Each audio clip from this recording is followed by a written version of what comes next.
Welcome back to another disturbing journey in the southern underworld.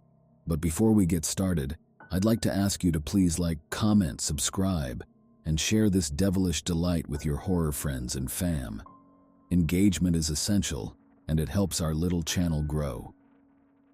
In tonight's terrifying tale, we meet Alex and Jessica, a couple on a seemingly routine trip to a lakeside cabin. In a nightmarish turn of events, their journey becomes a descent into chaos, culminating in a violent encounter with a deranged man and a plunge into the sinister Whispering Pines Lake. Grab your popcorn, relax, and enjoy Nightmare Drive. The highway stretched before us, a barren ribbon of black under the hostile glare of our headlights. The radio's static hum had long since faded into an oppressive silence, leaving only the rhythmic screech of rubber against asphalt to fill the void. The air tasted metallic and cold, like fear. Each breath I took was a struggle against the dread that coiled tight in my gut. "Alex, are we on track?" Jessica's voice cut through the quiet. She held a paper map in her hands, its edges crinkling under her anxious grip. In the age of GPS and digital convenience, it seemed archaic. But out in rural Georgia, where cell phone signals were as elusive as ghost stories, it was our sole lifeline. "We have no other choice," I replied tersely, my fingers white-knuckled around the steering wheel. Our journey from Atlanta had begun with excitement, a surprise visit to my parents' lakeside cabin, but now felt more like a descent into some grim fairy tale. Without warning, a figure emerged from the darkness at the road's edge, a hitchhiker's arm extended, pale and pleading, into our path. With an oath and a sharp swerve of the wheel, I narrowly avoided a collision. My heart pounded like war drums in my chest as I checked the rearview mirror. A woman stood alone on the barren highway. "Alex, stop," Jessica implored urgently. "We can't just leave her." Despite every horror movie cliché screaming at me not to stop for strangers on deserted roads late at night, I found myself putting the car into reverse. The stranger climbed into our back seat with an ethereal presence that sent chills down my spine. Her skin clung tightly to her bones beneath tattered remnants of what might once have been a sundress, while her eyes darted nervously between us. "I'm Jessica. This is Alex," Jessica said gently, her voice soothing in the tense silence. "What's your name? What happened?" "Lily," she replied, wrapping her arms around herself for warmth.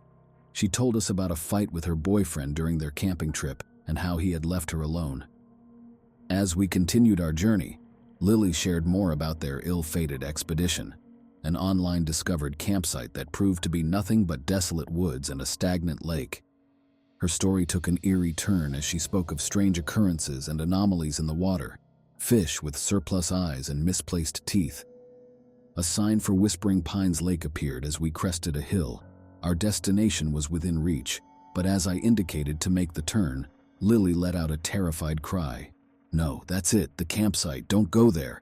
Her panic was tangible, filling the car with an icy dread. "But this is where we grew up, it's where our parents live," Jessica retorted, bewilderment heavy in her tone. Before we could digest Lily's reaction, Jessica announced that she finally had a signal on her phone. As she began dialing, blinding headlights flared in our rearview mirror, followed by the guttural roar of an engine. The world spun as metal crunched against metal and sent us spiraling toward the lake's edge. Through our shattered windshield, I saw him, a man stumbling from a truck with an unsteady gait. Even in the dim light, I recognized him. Tom. "Found you," he slurred menacingly, brandishing a filleting knife. Lily whimpered in terror while I frantically tried to shift into gear.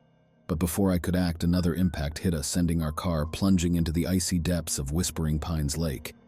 The abrupt plunge of our car into the icy lake felt like a fist to my stomach, the chill water rushing in with a brutal shock. I wrestled with my seatbelt, fingers turning numb against the cold metal. Jessica thrashed beside me until her movements abruptly ceased. I tried to yell out, but only gulped down a mouthful of the bitter, algae-laced water. Something rough and solid scraped against my calf. In a panic, I kicked out and fortuitously struck the door handle. As our vehicle continued its descent into the depths, I pushed myself upward until it seemed like my lungs would burst from lack of oxygen. When I broke through to the surface, gasping for air, relief washed over me like a comforting blanket. The shore was tantalizingly close. Tom stood there, his face twisted in horror as our car vanished beneath the undulating surface of the lake.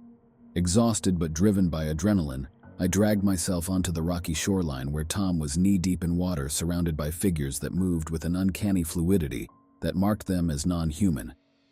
One latched onto his leg and he screamed before being yanked under. Fear lent wings to my feet and propelled me into the forest until exhaustion claimed me. Shivering from cold and fatigue, nauseous from fear and shock, I collapsed near some lights flickering on a sign that read, "Whispering Pines Genetics, authorized personnel only."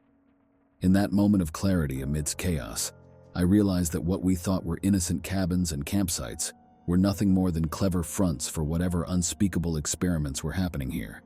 And Lily, sweet Lily, must have been part of their twisted plot.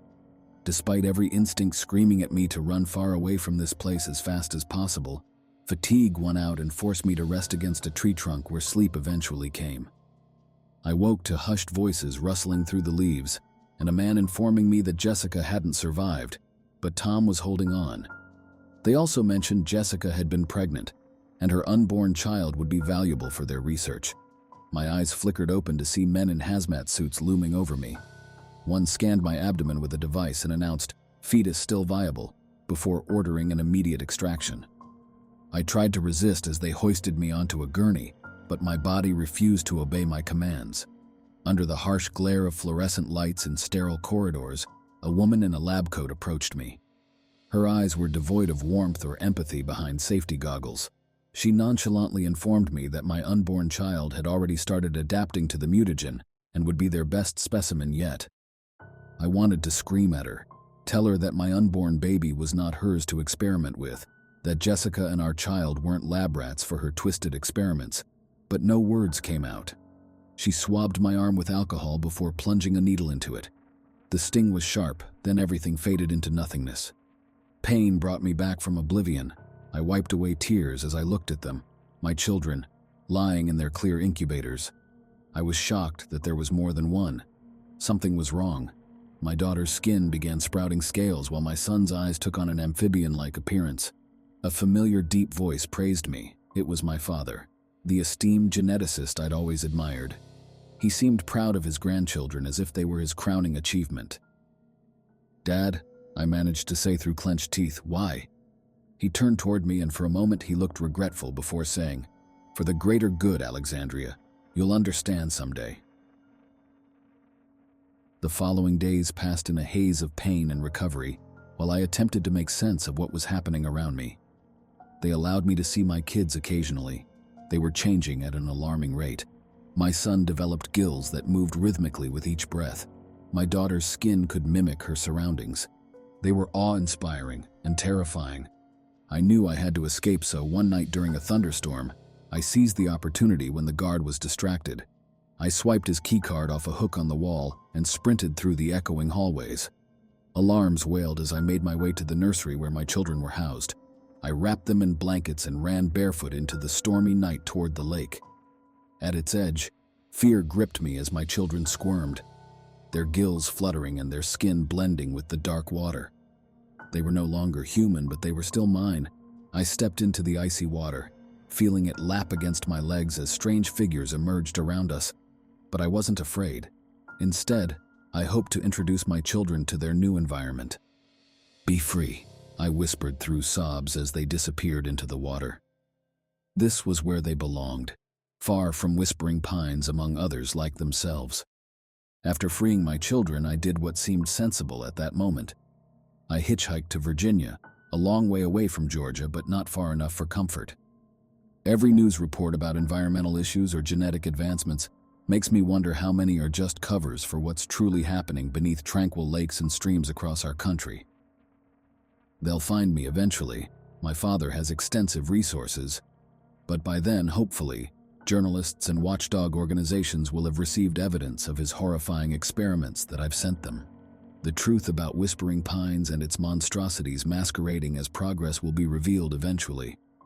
And if they apprehend me before everything is exposed, that's fine. My children are safe in that lake, and who knows, maybe they are our future. Don't forget to like, comment, share, and subscribe to the channel. See you next time. Thank you for watching.